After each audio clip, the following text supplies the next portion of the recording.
الحمد للہ وحدہ والصلاة والسلام علی من لا نبی بعدہ۔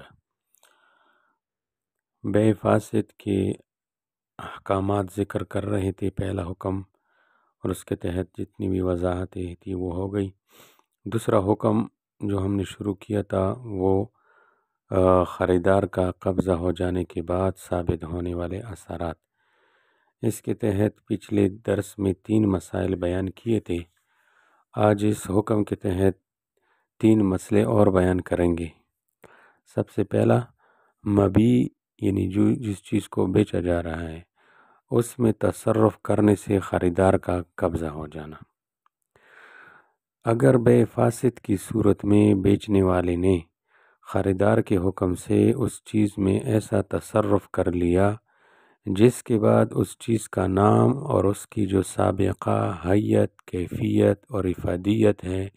وہ تبدیل ہو گئی۔ مثلا بکری تھی، وہ خریدار کے حکم سے ذبح کی گئی، گندم تھی اس کا آٹا بنا لیا گیا، چینی تھی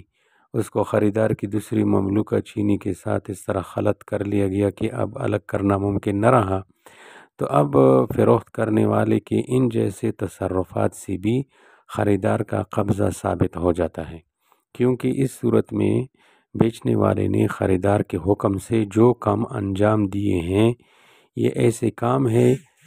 جو کہ ملکیت حاصل کیے بغیر نافذ اور معتبر نہیں ہو سکتے، لہٰذا جب یہ کام خریدار کی طرف سے بیچنے والا انجام دے گا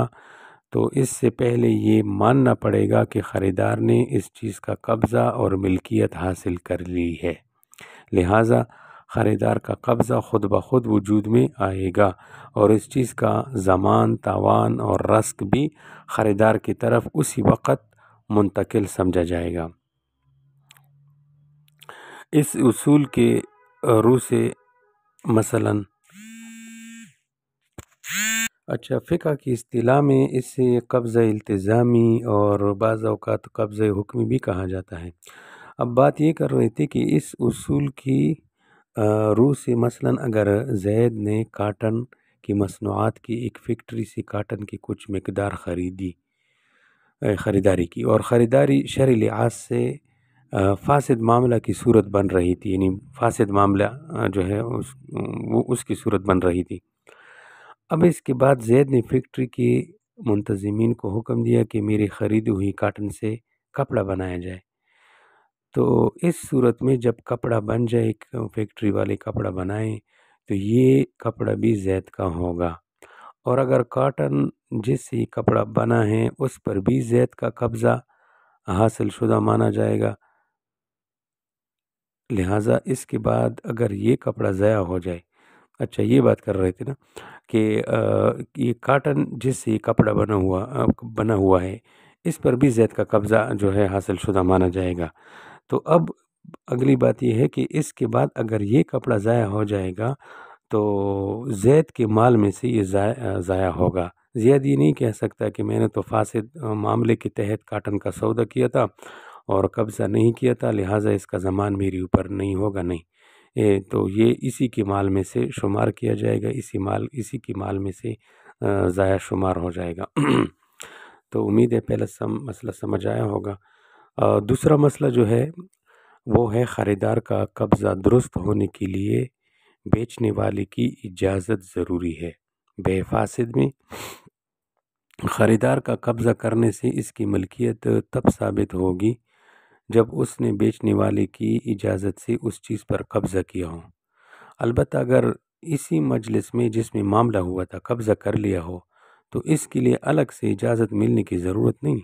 اگر اس مجلس کے بعد قبضہ کیا ہو تو پھر صراحتاً اجازت کی ضرورت ہوگی، یا کم از کم اتنا ضروری ہوگا کہ خریدار اس چیز کی قیمت بیچنے والے کے حوالے کر دے اور وہ اس قیمت کو قبول کر لے، کیونکہ یہ بھی صراحتاً اجازت کے حکم میں ہوگا۔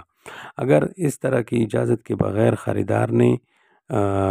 اس چیز پر قبضہ کر لیا تو اس سے خریدار کی ملکیت ثابت نہیں ہوگی، لہٰذا اس چیز میں خریدار کا کوئی تصرف نافذ نہیں ہوگا۔ تاہم